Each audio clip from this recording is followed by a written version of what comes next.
दोस्तों स्वागत है आपका पास कर लो यूट्यूब चैनल पे। दोस्तों इस चैनल पे आपको बिहार बोर्ड क्लास 10th की सभी सब्जेक्ट को कार्टून के माध्यम से पढ़ाया जाता है। दोस्तों अगर आप लोगों ने इससे पहले इसकी कहानी वाली वीडियो को नहीं देखा है तो आप लोग जाके इस वीडियो को जरूर से देख लें। मैंने लिंक इसका डिस्क्रिप्शन में आपको दे दिया है। दोस्तों अगर आपने चैनल को सब्सक्राइब नहीं किया है तो चैनल को सब्सक्राइब कर ले और वीडियो को एक लाइक कर दे। दोस्तों कॉमेंट में जरूर से बताइए आपकी तैयारी कैसी चल रही है। आज हम पढ़ने वाले हैं गोदली भाग 2 के पाठ संख्या 2 विष के दांत।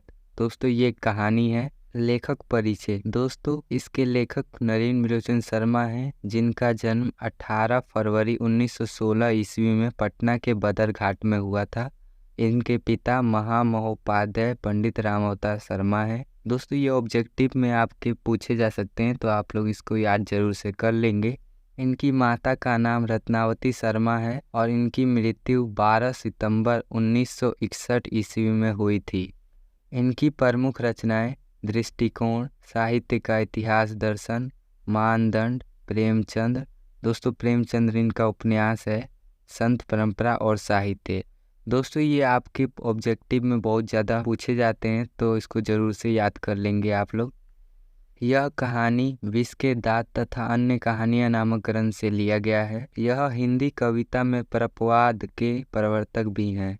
सेन साहब की एक काले रंग की 7500 रुपये की कार थी। सेन साहब अपनी लड़कियों को कठपुतली कहते थे। सेन साहब अपने बेटे को इंजीनियर या बिजनेसमैन बनाना चाहते थे। सेन साहब की 5 लड़कियां थीं, जिनका नाम सीमा, रजनी, आलो, शेफाली एवं आरती था।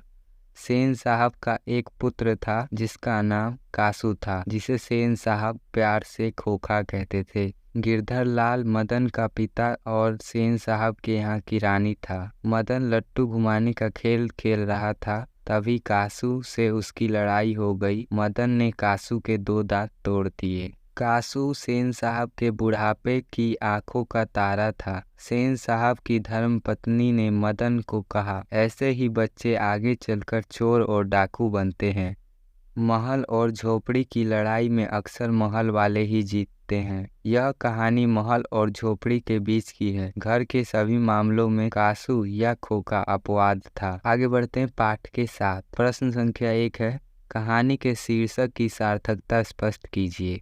तो हमारा उत्तर होगा विष के दांत। कहानी का उद्देश्य मध्य वर्गीय अंतर विरोधों का उजागर करना है। यह कहानी सामाजिक तथा लिंग भेदभाव की आक्रामक स्वार्थ की छाया में पलते हुए प्यार दुलार के कुपरिणामों को दर्शाया गया है। अगला है, सेन साहब के परिवार में बच्चों के पालन पोषण में किए जा रहे लिंग आधारित भेदभाव का अपने शब्दों में वर्णन कीजिए। तो हमारा उत्तर हो जाएगा सेन साहब के घर में बच्चों के पालन पोषण में लिंग के अनुसार भेदभाव किया जा रहा था। उनकी लड़कियों के लिए पढ़ने, खेलने एवं हंसने के लिए अलग नियम बने थे, जबकि उनके बेटे कासू के लिए अलग नियम थे। अगला है, खोखा किन मामलों में अपवाद था। तो हमारा उत्तर हो जाएगा सेन साहब का बेटा खोखा घर के बनाए गए सभी नियमों के मामले में अपवाद था, जैसे पढ़ाई, खेलकूद इत्यादि। अगला है, सेन दाम्पत्य खोखा में कैसी संभावनाएं देखते थे और उन संभावनाओं के लिए उन्होंने उसकी कैसी शिक्षा तय की थी। तो दोस्तों हमारा उत्तर हो जाएगा सेन साहब और उनकी पत्नी खोखा को इंजीनियर या बिजनेसमैन बनाना चाहते थे।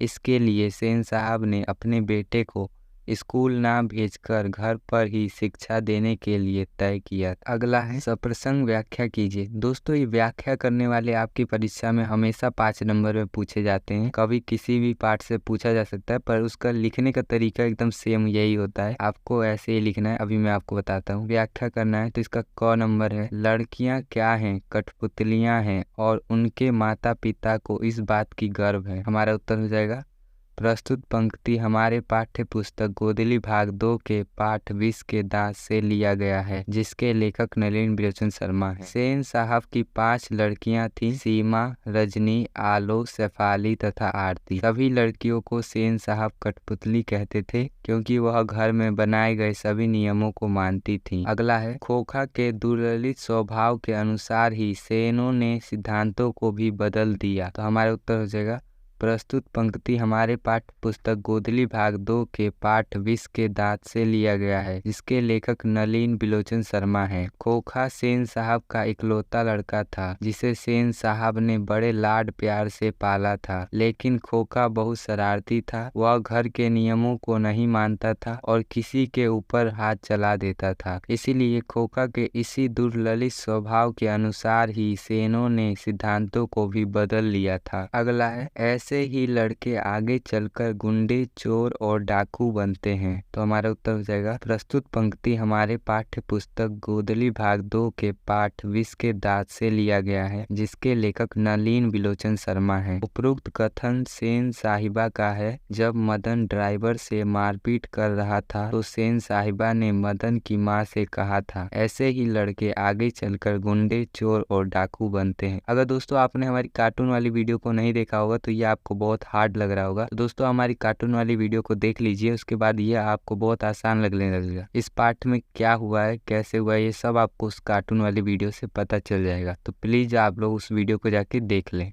अगला है, हंग गोवा की जमात में शामिल होने के ललक गया। इसका उत्तर हो जाएगा प्रस्तुत पंक्ति हमारे पाठ्य पुस्तक गोदली भाग 2 के पाठ विष के दांत से लिया गया है, जिसके लेखक नलिन बिलोचन शर्मा है। जब मदन सेन साहब के घर गया था तो मदन वहां कार को देखकर ललक गया था और उसे छूना चाहता था, लेकिन ड्राइवर ने उसे छूने नहीं दिया और ड्राइवर उससे हाथापाई पर उतर आया। अगला है, सेन साहब के और उनके मित्रों के बीच क्या बातचीत हुई और पत्रकार मित्र ने उन्हें किस तरह उत्तर दिया। तो हमारा उत्तर हो जाएगा, सेन साहब ने अपने मित्रों से कहा कि मैं अपने बेटे को इंजीनियर या बिजनेसमैन बनाना चाहता हूँ। आज की पढ़ाई में क्या रखा है, इसीलिए मैंने उसे स्कूल ना भेजकर घर पर ही शिक्षा दिलाना आरंभ किया है। मैं चाहता हूँ कि वह जेंटलमैन जरूर बने और जो कुछ बने यह उसका काम है। मेरी तरफ से उसे पूरी आज़ादी रहेगी। अगला है, मदन और ड्राइवर के बीच के विवाद के द्वारा कहानीकार क्या बताना चाहता है। तो हमारा उत्तर हो जाएगा,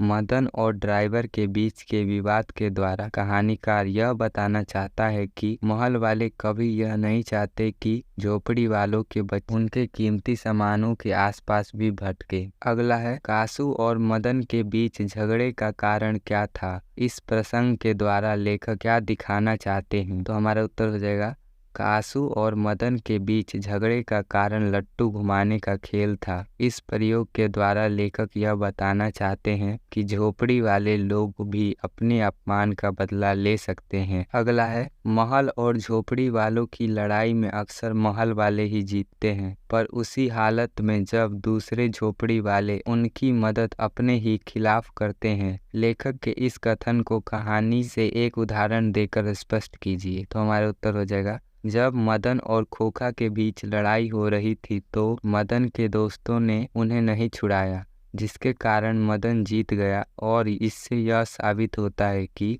अगर झोपड़ी वाले महल वालों की मदद अपने ही खिलाफ ना करे तो झोपड़ी वाले भी महल वालों से जीत सकते हैं। अगला है, रोज रोज अपने बेटे मदन की पिटाई करने वाला गिरधर लाल मदन द्वारा कासू की पिटाई करने पर उसे दंडित करने की बजाय छाती से क्यों लगा लेता है। तो हमारा उत्तर हो जाएगा, जब सेन साहब को पता चला कि गिरधर लाल के बेटे मदन ने खोखा के 2 दांत तोड़ दिए हैं तो सेन साहब ने गिरधर लाल को अपनी फैक्ट्री से निकाल दिया। जब यह बात गिरधर लाल को पता चली तो वह घर जाकर अपने बेटे को गोद में उठा लिया और कहा, शाबाश बेटा, एक तेरा बाप है और तूने तो बिना डरे खोखा के 2 दांत तोड़ डाले। हा हा हा हा। अगला है, सेन साहब मदन, कासू और गिरधर का चरित्र चित्रण करे।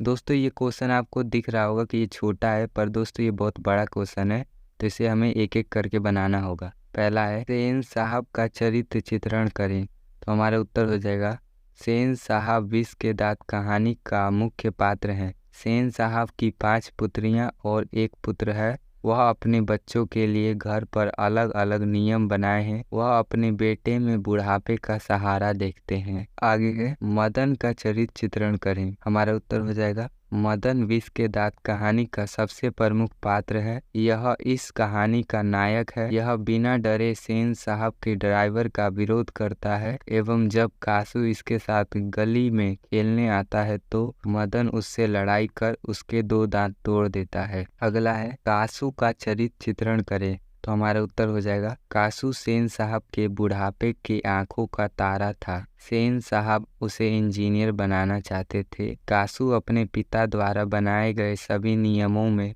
अपवाद था। घर के लाड प्यार ने उसे बिगाड़ दिया था। वह बिना डरे किसी के ऊपर भी हाथ चला दिया करता था। अगला है गिरधर का चरित्र चित्रण करें। हमारा उत्तर हो जाएगा गिरधर लाल विष के दांत का प्रमुख पात्र है। यह सेन साहब का किरानी और मदन का पिता है। मदन के द्वारा सेन साहब के बेटे से लड़ाई करने पर गिरधर लाल को काम से निकाल दिया जाता है। अगला है आपकी दृष्टि में कहानी का नायक कौन है? तर्कपूर्ण उत्तर दें। तो हमारा उत्तर हो जाएगा विष के दांत कहानी का नायक मदन है, क्योंकि यह बिना डरे सेन साहब के ड्राइवर का विरोध करता है एवं जब कासू इसके साथ गली में खेलने आता है और मदन से लड़ने लगता है तो मदन बिना भेदभाव किए कि यह अमीर घर का है उसे लड़ाई कर उसके 2 दांत तोड़ देता है। अगला है आरंभ से ही कहानीकार का स्वर व्यंग्यपूर्ण है, ऐसा कुछ प्रमाण उपस्थित करें। हमारा उत्तर हो जाएगा कहानीकार कहानी का आरंभ ही व्यंग्य से करते हैं। जैसे सेन साहब की नई मोटर कार बंगले के सामने खड़ी है, काली चमकती हुई स्ट्रीमल इंड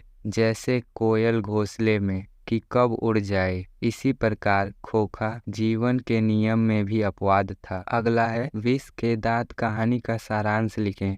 तो दोस्तों अगर आप लोगों को ये सारांश लिखना है तो आप लोग इसका स्क्रीनशॉट ले सकते हैं, और नहीं तो दोस्तों आप लोग हमारी कहानी वाली वीडियो को देख लें और जो आपको समझ आए वो आप अपने शब्दों में लिख देंगे, वही इस कहानी का सारांश हो जाएगा। तो दोस्तों मिलते हैं अगली वीडियो में। Thank you for watching.